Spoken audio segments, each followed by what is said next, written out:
It's important that you are crystal clear on your criteria for every single position change combination, right? And there are many. Sit to stand, sit to down, down to stand, down to sit, stand to sit, stand to down.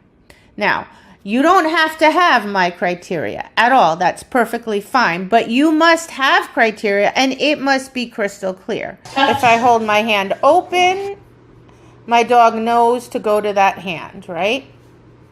So I can ask my dog to touch my hand. This way I don't have to have a cookie in my hand. All right? Down. Wait. Yes. I can say yes, and as my dog's coming to my hand, take a cookie and feed him the cookie. Stand back. Wait. Yes. And another option is taking the cookie from my right hand and putting it into my left hand. Now, note, as I am walking away, I am not doing anything fumbling around, going in my pockets, exchanging food between hands.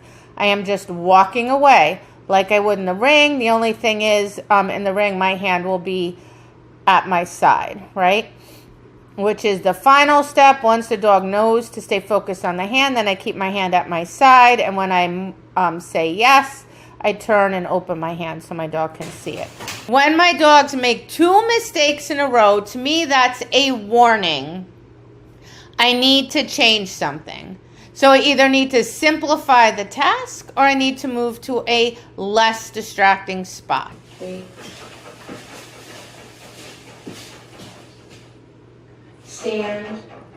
Okay, so he met criteria there. Yeah. I asked him to stand, he stood, and there was no forward motion.